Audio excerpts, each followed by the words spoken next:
Well, welcome all to our July Dockside Chat series. My name is Steve Parenti, and I am a professor at Carlson School of Management and the associate of the Carlson Global Institute.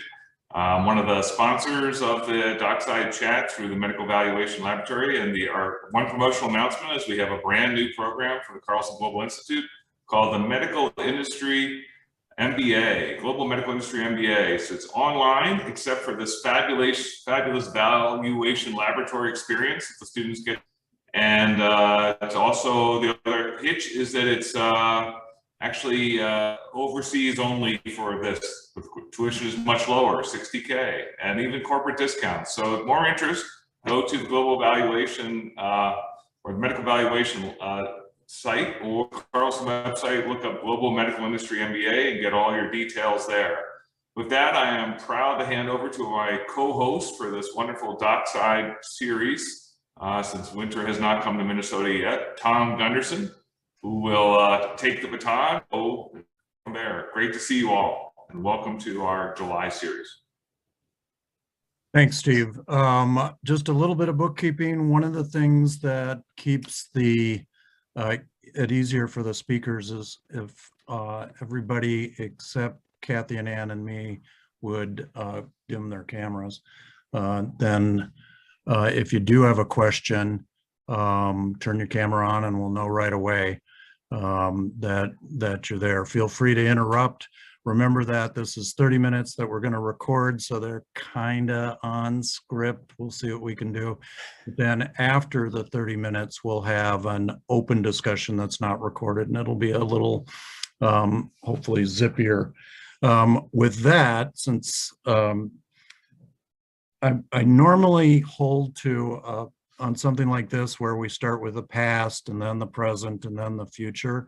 But I just want to make sure that on a private company like this, that everybody knows what Marani Health is. So let's start with that. If you could, Ann or Kathy, give us the elevator speech and tell us what this company does. Sure, I can go ahead and Kathy can jump in if I miss anything. But we are working on building a prenatal and postpartum care digital health platform.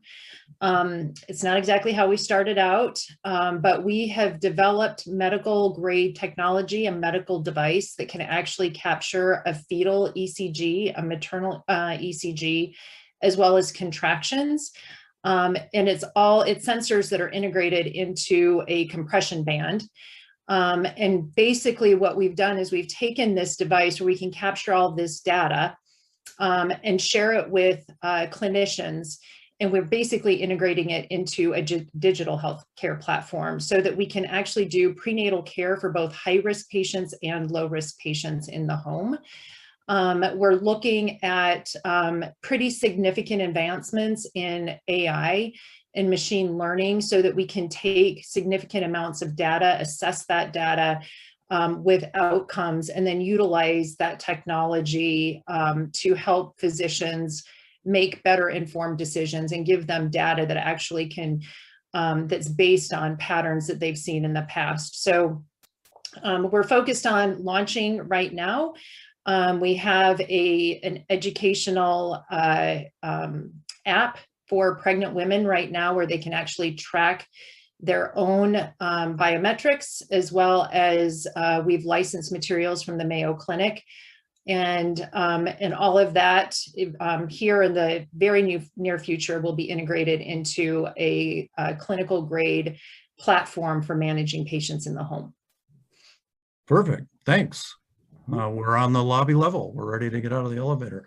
So with that, let's start with a little bit of history. As you can tell by the photos here, this is Ann Holder and Kathy Toon. They are respectively the CEO and COO, CFO of Marani Health. Nobody, in my years of looking at med tech and startups, nobody gets to a startup just right off the bat, first job out of school kind of thing. They have to work their way in, usually by circuitous routes. Ann and Kathy, could you give us a little bit of how you got to where you are. Where did you start? What were the medium steps? And then what was the turning point where you end up at a startup? Where we end up at a startup from a career perspective and how all of that, okay. Well, and I guess I'll go first, Kathy, and then you can jump in, because it's an interesting story how Kathy and I got connected also. And none of this would be possible without her by my side. There's just been a ton of work that we've had to do. So my background is, after some time in the military, I was in engineering and operations, actually engineering here in Minnesota at General Mills. And eventually ended up in larger positions in operations. And as we moved around the country, I ended up, and it's a long story, not I'm getting into it. I ended up in medical devices and worked for Medtronic for several years. And through that work that I did at Medtronic, and Medtronic actually moving us back here to Minnesota, I had a very deep relationship with the Mayo Clinic, specifically in cardiology. And it was those relationships that I built over time. And when I left Medtronic and went to another company, the physician, Dr. Paul Friedman, who is now the chair of cardiology, he was actually on a couple different advisory boards for me, and actually came to me one day and said, and we started asking a lot of questions. And they were very cryptic, and I was trying to figure out where he was going, but he's like, Ann, what are you going to do with your career? And I was like, well, there's nothing wrong with my career. I like my career. And he's like, but do you want to do something different? Do you want to join us on this journey? And so he explained to me that what they were doing in adult cardiology with machine learning and ECGs, and really it was pretty fascinating what they've done and how far they've come. And they've been able to utilize machine learning for early detection of cardiovascular disease, to the point where a patient is not even symptomatic, but they can look at an ECG, assess that ECG, and understand that this patient needs help. And so the idea that they had at Mayo was to take this and actually utilize it for fetal monitoring. And he asked me if I wanted to join their team to try and develop some type of technology so that they could do the same thing in a fetal ECG. And quite honestly, I didn't know anything about fetal monitoring. I'd spent so much time in chronic disease management, with the bulk of it in cardiology. And I did my own research. I had to figure out, okay, what does this look like? Is there a market need? What technologies exist right now? And what I found was pretty staggering. The technology was literally technology that came, it was developed in World War I. And then put into fetal monitoring technology in the 1960s, and it's still the same technology that's used today. So, if you look at kind of what's happened in women's healthcare and technology and investment in this area, I knew there was a significant, number one, there was a significant need. And there was a huge opportunity, just to really grow in this space and develop some game-changing technology.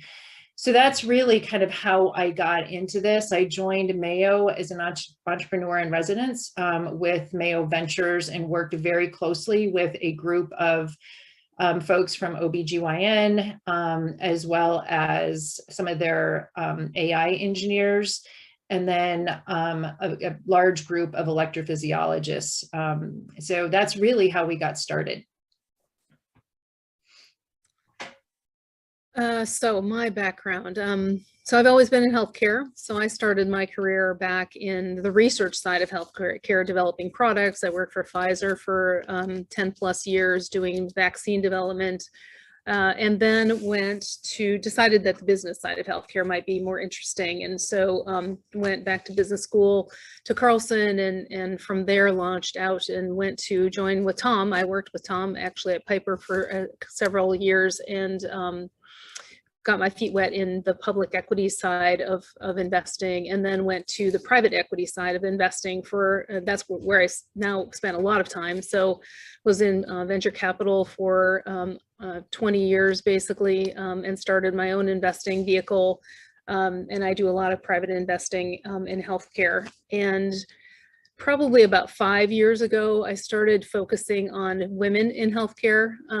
Being a woman, obviously, I was very interested in working with more women in healthcare. And so kind of started down this pathway of thinking about and focusing on investing in women in healthcare, women CEOs, focusing my board work on female-led companies. So, and I do a lot of board work as well, private, public, nonprofit. So all of my boards now are women-led company boards that I'm on today. And as I was doing that, Anne and I were introduced through a mutual friend, and started working closely with Anne, and ended up being the lead investor for the seed round of investing in the company back in 2019. Took on that lead role, joined as chair of the board at that point as well, and then kept becoming closer and closer to the kind of operating activities of the company as well, and came on board formally as the CFO about 15 months ago, I guess, at this point. And so just really rolled up sleeves, and Anne and I together kind of take on, we're sort of not at this point now of not necessarily leading every department of the company, but we have done that over the course of the lifespan of the company to date. So I still do a lot of investing. I have about 20 investments in the medical technology area, and continue to kind of add companies in that portfolio as well. So, Anne, your sort of the last phrase that you had in your description there reminded me when I was doing my research on your company, and kind of a head scratcher, that you were talking to a lot of electrophysiologists. If I were to go out and survey people and say, what do you think is the top medical specialist in a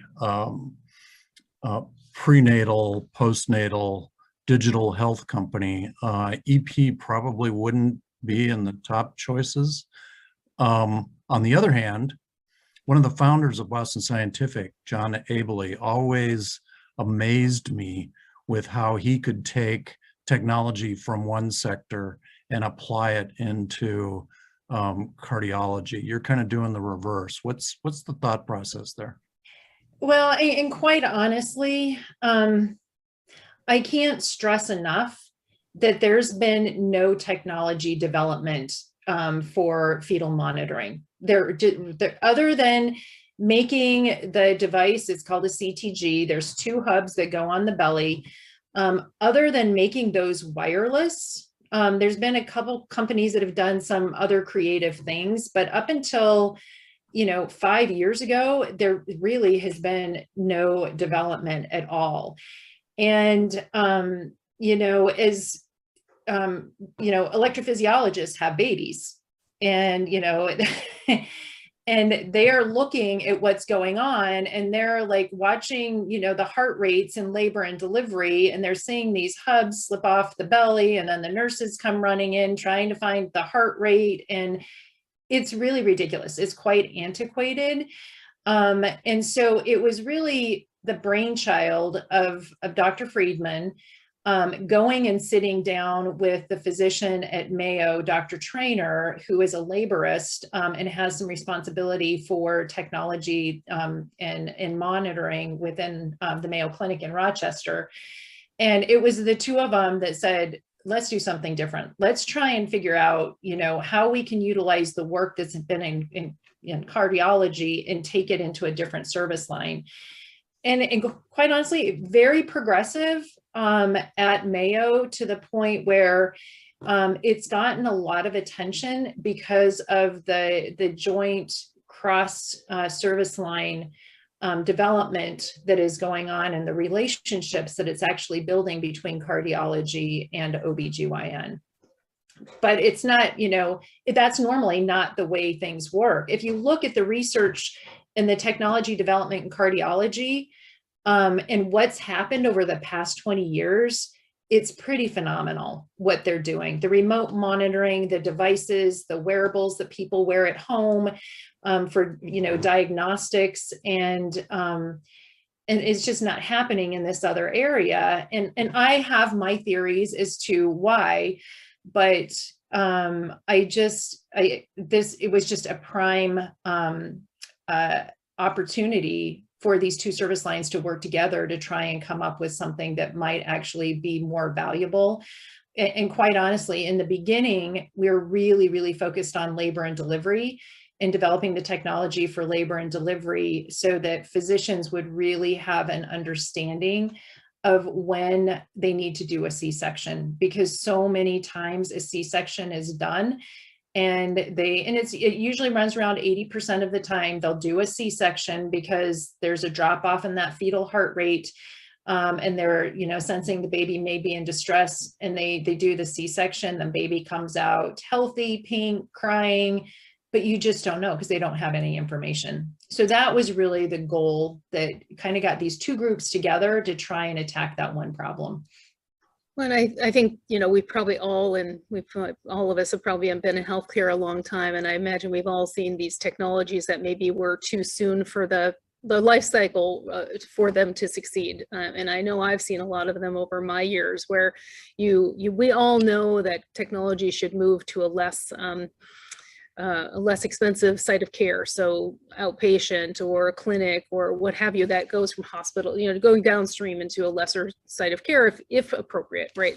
If it's not appropriate, it shouldn't. But we see that and we know that should happen, but yet there's some barrier to its adoption. And typically the barriers are going to be the codes aren't there, the reimbursement levels aren't there, the societies are against it for reasons of political challenges and what have you. And so you have a lot of technologies that should win and they don't because of the barriers that are out there. And I think in this case, the time, there are a lot of things coming together at the same time that are helping. So femtech is gaining traction. Women in healthcare is gaining traction.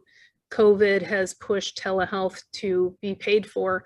The clinical community is, working together. In this particular instance, the type of physicians that need to work together these are things that are driving the potential for success to a much better place than they would have been even 3 years ago, 2 years ago. So there's a bit of a timing issue that's to our benefit here too. Mm-hmm. Good point. In your opening remarks and elsewhere, you've talked about this being a digital health platform. I want to talk about that a little bit. My history in watching over medtech in my view medical devices at least started in 1976 with a change in the FDA rules and laws. And I would argue, and I'm not sure who would argue against me, that Marani Health just isn't your father's Oldsmobile, maybe your mother's Oldsmobile, that things have advanced. We're not doing skeletal replacements or joint replacements or electronic pacing of some nerve or other. We're not doing less invasive cholecystectomies or angioplasty. We're not even doing less invasive valves. All those fit into a category of sort of, this is what we've been doing for the last 45 years. And now with digital coming up in the last 5 to 10, I think technology may be running ahead. The need is clearly there. The consumer is clearly there. But I'm not sure the FDA and the payers are there. How are you guys looking at digital health, and what do you have to do differently than, Kathy, the way you've seen it in some of the med tech firms you've invested in, and what you saw at Medtronic? Well, I can start, and then Kathy, you jump right in. So quite honestly, we were going down this path of really looking at outcomes, because the outcomes in the US are horrendous for mothers and babies, one of the worst in the world, most dangerous place to have babies. And we were really focused on labor and delivery. we showed our prototype to maternal fetal medicine specialists, and many of them gravitated right to, can we use this in the home? Because if you look at what's happening in the US, number one, we have maternity deserts all over the US where women just don't have the care. And if they're high risk, many women actually move. And so what we are really focused on is, addressing that need, number one, but then also making it a little bit more convenient. I'll be very honest in the beginning, because I do think from, an OB perspective, OB was not ready for digital health. They really weren't. So what our original plan was, we were starting in labor and delivery, but on our roadmap, because of this feedback, we were going to do digital health. We were going to do remote monitoring for high risk and low risk patients. And then we had COVID, and immediately our world, it changed just in a matter of months, and people were just looking for solutions. But what it did, it truly drove the need and the desire for digital health and doing things differently 5 years down the road. It really did advance the acceptance, and to the point, even on the reimbursement side, there's a lot of things that are happening that happened because of COVID, and reimbursement codes that were put in place because of COVID. We just saw some last week for mental health, where they've made them permanent. So, and there's a lot of work being done right now on remote monitoring for prenatal and postpartum care. And there's actually a bill in front of Congress right now that would actually have CMS fund remote health for prenatal and postpartum care. So I think our world is changing, and people, quite honestly, the patients love it, and the providers really appreciate it too, if it's implemented appropriately. But we do have a lot of work to do. Yeah, and I would say, when I think about it from a standard medical device company perspective, I think what's different is we can't just bring a device. We can't just bring a one-off piece of the answer. We have to bring an entire solution to bear. And so, our concept is, in order to have remote prenatal care, you have to have a suite of products that you bring to the table. Now, most of which are generic, let's say blood pressure, weight scales, that sort of thing. But we can bring that along with our solution and package it up into an entire solution, and also have a platform for the physicians and their clinical staff to be able to access those data. So it's not just, we're bringing a fetal monitor to the market. It's a whole package of things that brings a solution to the market, end to end, patient home to clinic, and includes mental health assessments, includes social determinants of health assessments, so that there can be a full picture to the patient, not just one biometric, piece of information that is helpful but not game changing. So that's a good segue to my next question, which was going to be about partnering. Tell me a little bit about the package, the different components, not maybe individually revealing anything that you don't want us to know, but the kind of idea where, yes, you'll have a fetal monitor, but you'll have this package of solutions. How many of those do you develop? How many of those do you just buy off the shelf? And how many do you get from partnering with somebody else who lets you have them exclusive for the fetal segment? Yeah, so on the fetal part of it, and this monitor, that's proprietary. That's what we're developing because it doesn't exist. And what we're trying to do is capture a clean fetal ECG. And the more we capture, the better our machine learning algorithms are going to be. So that is very critical for us. But the other devices, they're off the shelf. So it's finding the right partner for that, for those. The software we develop ourselves, but it's really, it's a combination of putting a lot of pieces together. Other than our proprietary device, it's putting a lot of pieces together. We did acquire a patient management software platform, which was phenomenal, and it does more than we'd ever need it to do to accelerate our timeline, and then everything else we've been developing on our own. All of that being said, we are looking at partnerships as well that can actually get us into other areas that we're really excited about. So finishing up here, I'll end with as I look at the list here, there's a lot of what I would call road warriors. I did a lot of flying pre-retirement. I did a lot of flying before there were even frequent flyer points in the early to mid 80s. And there was something that each of us road warriors had, and it was a pamphlet of all the schedules of all the airlines so that you could know what flight was going where at what time. It was a paperback that everybody carried, and you got it updated. You got a new version of it on every month. It was called the OAG Airline Guide. I actually had to look up what the O stood for. To be honest, was original. So original airline guide. But the point that I want to make here is that by taking all the data that was available and putting it in one place and putting it in a format that could be handled by travelers, they got to a point where they were so big that they were acquired for $750 million in the late 80s, which was a greater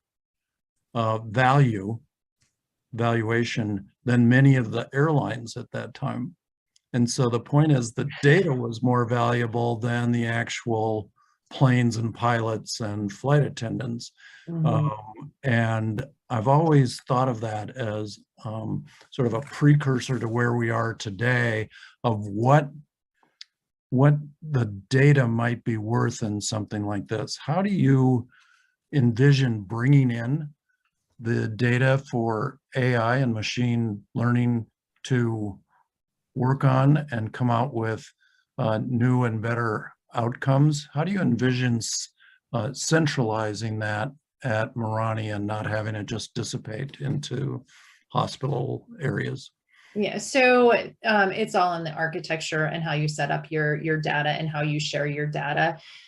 So the data, we will have access to all of the data, and so will our clinical partners, who are the folks that we're contracted with. So it's a joint shared ownership of that data so that we can collect as much as we can. 100% agree with you. I truly believe that the value is in the data. And we do have some partnerships, some early partnerships right now where we're working with healthcare systems specifically for their data so that we can test our algorithms. Very large sets of data. And quite honestly, I don't think what we're doing right now, I have not seen any research that's worked with data sets as large as we have. So I think that's what we're very excited about. Great. We'll end with what you're really excited about, which is the data and the analysis. That's our 30 minutes. Jessica will switch us over, but for those who can't stay, thank you, Ann. Thank you, Kathy, for participating in this today. And